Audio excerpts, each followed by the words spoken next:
మీరంటే పక్కపక్కన ఇల్లు అయితే సౌత్ నార్త్లో మధ్యలో గోడ కట్టుకుంటారు స్పేస్ కొంచెం ఉంటే, కానీ చాలా చోట్ల కంజెస్టెడ్ ఉంటుంది ఏరియా. సో ముందు వెనక అన్న ఉండాల్సి వస్తే ముందు తమ్ముడు ఉండాలి.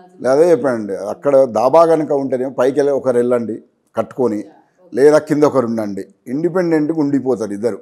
ఏదో మెట్లన్నా సైడ్కి వేసేసుకొని పైకి వెళ్ళండి. లేదు వీలు కాలేదు దానికి ఒక వాల్యూ చేసుకొని మీరు, అంటే ఒక స్థలం ఒక్కరికే ఉంచుకొని మిగతా ఏమైనా పక్కకి వెళ్ళి కట్టండి. ఇప్పుడు గొడవలు కూడా అవే కదండి ఊర్లో. అసలు ఇది మంచి ఐడియా కదా, ఒకే చోట ఇద్దరు కొట్టుకునే బదులు పైకి వెళ్ళి ఒకరు కిందకి వెళ్ళి ఒకరు. మనకున్న గొడవలు కూడా అదే కదా. ఇప్పుడు ఆస్తి గొడవలు అంటున్నారు. ఆస్తి గొడవలు అంటే పొలాలది పక్క పడేసండి, ముందు ఇక్కడనే స్టార్ట్ అవుతుంది కదా పంపకాలు అన్న దాంట్లో. అందుకని ఇప్పుడు చాలా వరకు ఇక్కడ వరకు ఐడెంటిఫై చేయలేదా అంటే చేసి ఉంటారో లేదా మనకు కూడా ఐడియా లేదు. బట్ ఇప్పుడు మీరు ఏ గ్రామానికి వెళ్ళండి, 10 ఇళ్ళు తీసుకోండి, మీరు వైట్ పేపర్ మీద నేను బాండ్ పేపర్ మీద రాసిస్తాను, ఈ సమస్యలే ఉంటాయి మొత్తం. మన తెలంగాణ ఆంధ్ర కాదు, ఇంక్లూడింగ్ మహారాష్ట్ర వెళ్ళండి, ఎక్కడైతే పెద్దవాళ్ళు ఇచ్చినటువంటి ప్రాపర్టీ పంచుకున్నారో అక్కడ ఈ సమస్యలు ఉన్నాయి. మ్యాక్సిమం అన్ని 90% ఫ్యామిలీస్లో అన్నదమ్ములే ఉంటారు, ఇదే జరుగుతూ ఉంటుంది స్వామీజీ. ఒక పర్ఫెక్ట్ సొల్యూషన్ అంటే ఎలాగా మరి దీనికి? అదే చెప్తున్నానమ్మా, ఒక్కటి ఇల్లు అఖండంగా ఒకరే ఉంచుకోండి. లేదు అది కనుక ధాబా అయి ఉంటే పైన ఒకరు కింద ఒకరు ఉండండి. లేదు ఒక వాల్యూ చేయండి, ఇద్దరు అన్నములే కదా, ఒక తల్లి పిల్లలమే కదా మనం. కాబట్టి దాన్ని వాల్యూ చేసి ఇంకో ఇల్లు కట్టి అందులో పంపించండి, తమ్ముడిని కానీ అన్న కానీ ఎవరన్నా ఒకరికి ఎట్లా వసతి ఉంటే ఎక్కడ మీరు అనుకుంటున్న ఆ విధంగా పంపించుకోండి. ఇద్దరు హ్యాపీగా ఉంటారు కదా, అన్న హ్యాపీగా ఉంటాడు, తమ్మి హ్యాపీగా ఉంటాడు. కానీ ఇక్కడికి వచ్చేసరికి ఇందులో కూడా ఉన్నాయమ్మ, మళ్ళీ బాత్రూమ్స్ అని మారిపోతుంటాయి. పార్టీషన్ చేసినప్పుడు బాత్రూమ్ మారిపోతుంది. అట్లనే మళ్ళీ వాస్తు వాళ్ళు కావాలి, పంతులు కావాలి, ఆచారులు కావాలి, అందరు వస్తున్నారు. కానీ అసలు బేస్ మూలం ఇక్కడ ప్రాబ్లం ఉన్నది. ఈ మూలానికి సొల్యూషన్ ఇది. అంతేగాని మనం ఇల్లు లోపల తీసుకొచ్చి బాత్రూమ్ మార్చుకొని పొయ్యిలు మార్చుకున్నంత మాత్రాన సొల్యూషన్ రాదు, లేదు. అంటే బేసిక్ వాస్తు ఫాలో అయితే చాలంటారు ఈ విషయంలో? మీరు ఏ విషయంలోనైనా బేసిక్ అండి. పొయ్యి అన్నది ఈ రోజులలో మనం అందరం ఎంతో కొంత నాలెడ్జ్ ఉన్నది, అందరం బుక్కులు చదువుతున్నారు, మార్కెట్లో అవైలబుల్ ఉన్న బుక్స్ అన్ని చదువుతున్నారు. నిపుణులు తెలిసిన కన్సల్టేషన్ తీసుకున్నా తీసుకోకపోయినా ఆగ్నేయంలో పొయ్యి, నైరుతిలో బెడ్రూమ్, వాయువ్యం బెడ్రూమ్, ఈశాన్యం హాల్ అనుకుంటున్నాము, పెద్దగా కట్టుకుంటే 3వ బెడ్రూమ్ చేసుకుంటున్నారు. అది పెద్ద సమస్య కాదండి. అసలు మూలంలోనే ప్రాబ్లం ఉంది కదా. నేను మూలంని మార్చుకోమంటున్నా. నేను ఇక్కడ పొయ్యి, ఇక్కడ మీరు లాస్ట్ టైం ఇంటర్వ్యూలో అడిగినట్టుగా ఇక్కడ ఇది చీపురు పెడతాను, ఇక్కడ వాటర్ చిన్న ఇది కుండ పెడతాను, దానివల్ల సమస్యలు తీరుతాయని కాదు, మూలం అక్కడ ఉన్నది కదా.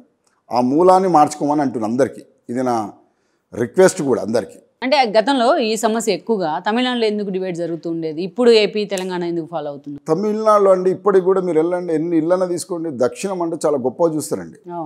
దక్షిణం చాలా మంచిదండి. ఇంకోటి మనకి ఇప్పుడు అందరూ దక్షిణంలో కట్టిన వాళ్ళు కూడా ఇంకో దరిద్రమైన ఆనవాయితీ ఉన్నది మన దగ్గర. తూర్పు ఈశాన్యంలో పోయి మెయిన్ డోర్ పెట్టుకుంటున్నారు. అది ఎంత దరిద్రం అంటే అండి, ఇప్పుడు దేవుడు ఇచ్చినట్టు మీరు ప్లాట్ మంచి కష్టపడి ఎన్నో వ్యయ ప్రయాసాలకు చేసి మీరు ఇల్లు కట్టుకున్నారు కదా, మళ్ళీ సెకండ్ లైఫ్కి ఎందుకు వెళ్తున్నారో నాకు అర్థం కాదు. బేసిక్గా ఇక్కడ మీరు దక్షిణం ఇల్లు కట్టుకున్న వాళ్ళందరూ కూడా మ్యాక్సిమం జ్యోతిష్కులు కూడా చాలా మంది చెప్పేది ఏంటంటే తూర్పు ఈశాన్యంలో పెట్టేసుకోండి అని చెప్తున్నారు. అది కామన్గా దాన్ని ఒక సమస్యలాగా చెప్పట్లేదు. అమ్మ మన నోరు ఇలా ఉంది, రోడ్ ఎలా ఉంది అలాగ ఇలా తింటామా అంటే రోడ్డు దక్షిణం రోడ్డు కదా, దానికి ఎలివేషన్ అది బాగా చేయించుకుంటే ఉత్తరంలో తూర్పులా కొద్ది అంత దక్షిణం కంటే పడమట కంటే మేము ఆయమేస్టాడు చెప్తే ఒక భాగం 9 భాగాలు చేసి ఒక భాగాన్ని ముంగడ వదిలేయండి, దక్షిణంలో పడమట వదిలేసేయండి, మిగతా 3 భాగాలు ఉత్తరంలో తూర్పు వెళ్తే మంచి వెంటిలేషన్ అంతా బాగుంటుంది. దానికి వెళ్ళేసి ఈశాన్యంలో పెట్టాలంటే మళ్ళీ ఆగ్నేయ నడకనే ఇంట్లో నుండి కన్వీనియంట్ కాదండి. ఇక్కడ ఎంత ఇబ్బందులు అంటే చూడండి, ఇంట్లో నుండి తూర్పు ఈశాన్యంలోకి వెళ్ళి బయటకు వస్తున్నారు కదా, అదే ఈశాన్యంలో పెట్టుకున్నప్పుడు ఈశాన్యంలోకి వస్తుంటే ఆగ్నేయం దక్షిణాగ్నేయంలో మెయిన్ డోర్ ఉంటుంది, మెయిన్ గేట్ ఉంటుంది. సో ఇంట్లోకి వెళ్తేనే నీకు నడకనే ఆగ్నేయం అయిపోతుంది కదా. అంటే ఆగ్నేయం నడక అన్నప్పుడు మనం అగ్ని మంచిది కాదంటున్నాం, కొట్లాటలు, పంచాయతీలు, ఫైర్ యాక్సిడెంట్స్ ఇవన్నీ చెప్పుకుంటున్నాం. మరి ఉదయం నిద్ర లేస్తేనే దాంట్లోకి వస్తున్నాం కదా, ఈశాన్యం నడకనే లేదు కదా. సో దానివల్ల ఇబ్బందులు పడుతున్నారు, చాలామంది ఇబ్బంది పడ్డోళ్ళు ఉన్నారు. మనం కరెక్షన్ చేస్తున్నాం. దక్షిణం రోడ్డు చాలా బ్రహ్మాండమైనది, అన్నిటికంటే పవర్ఫుల్. పూర్వం మనకు అన్ని చూడండి, విలేజ్లలో చూడండి, దక్షిణం ఉన్న వాళ్ళు చాలా మొండిగా ఉంటారు అండ్ వెరీ సక్సెస్ఫుల్ ఉంటారు.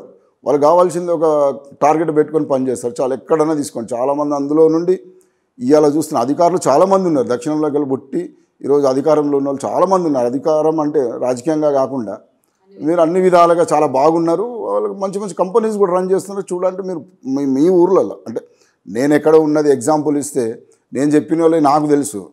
మీరు కనుక అబ్జర్వ్ చేయండి మీ ఊర్లలో అసలు ఎవరు మన ఊర్లో ఏది ఇలా జరిగినప్పుడు అసలు నిజంగా ఇది జరుగుతుందా లేదా అన్నది మీకే ఎగ్జాంపుల్, మీరే వాస్తు సిద్ధాంతి అవుతారు. నేను అవసరం లేదండి, అక్కడ పిలవాల్సిన పని కూడా లేదు. ఈ ఇబ్బందులు ఈ కారణం చేత అవుతున్నాయా లేవా అన్నది మీకు అర్థమవుతుంది. సో సింపుల్గా అన్నదమ్ములు కూర్చొని డిస్కషన్ చేసుకుంటే సాల్వ్ అయ్యే పని. మరి చాలామంది ఈ డైరెక్షన్లో చెప్పట్లేదు కదా స్వామీజీ గారు. మీరు అన్నదమ్ములు ఇద్దరు వెళ్ళి మాకు ఇదిగో ఈ సైట్ ఉంది, ఇక్కడ మేము ఇద్దరం ఉండాలా, ఇల్లు కట్టుకోవాలంటే కామన్గా పెద్దోళ్ళు ఇటు ఉండండి, చిన్నోళ్ళు లెఫ్ట్ ఉండండి అని చెప్తున్నారు. ప్రాబ్లమే అక్కడ కదండి, అసలు మూలమే అక్కడ కదండి. ఎందుకు దానికి వాల్యూ చేసినారో ఇద్దరు బాగుండండి, అంతేగాని మన పెద్ద మనుషులే చెప్తున్నారు కదా ఏమని పెద్దవాడు ఇటు ఉండాలి చిన్నవాడు ఇటు ఉండాలి. కానీ అసలు ఈ విషయం తెలియదు కదండి పాపం వాళ్ళకు కూడా.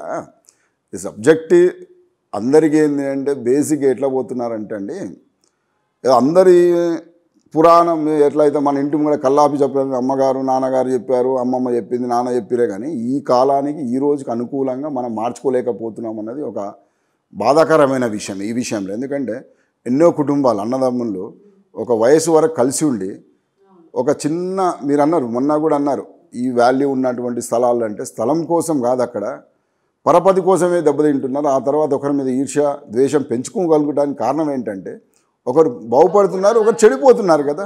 ఇది క్లారిటీ కదా, ఆడవరకు వచ్చేసింది. ఎందుకు చిన్న విషయం అది, ఈ విషయం మరి ఎందుకు మార్కెట్కి రాలేదో లేకుంటే జనాలకి చెప్పలేకపోయారో. సామాన్య జీవితంలో ఎంతమంది బాగున్నారు అంటే చూడండి, అన్నంలో విడిపోయిన దాంట్లో ఎవరైతే ఇల్లు వదిలిపెట్టి టౌన్కి వచ్చి ఏదో ఇల్లు కట్టుకున్నారు వాళ్ళిద్దరు అన్నంలో బాగున్నారు. కానీ ఒకే ఇంట్లో ఉండి పంపకాలు జరిగిన వాళ్ళలో దేశరాగాలు ఇప్పటికీ ఉన్నాయి.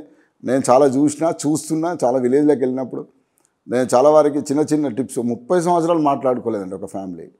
ఒక చిన్న గేట్ చేంజ్ ఇష్యూ నన్ను వివాదమై వాళ్ళు నన్ను పిలిచింది, అన్న అసలు నేను సొల్యూషన్ ఇచ్చింది తమ్ముడికి, మీరు ఇట్లా వేసుకుంటే ఇది ఉండదు అంటే. ఈరోజు నాకు చాలాసార్లు వాళ్ళిద్దరు పెద్ద మనుషులు ఫోన్ చేస్తుంటారు, గురుగారు మీరు వచ్చిన తర్వాత అసలు హ్యాపీగా ఉన్నది, ఎందుకు ఈ చిన్న విషయంలో మేము మరి మాకెవరు చెప్పలేదు అని.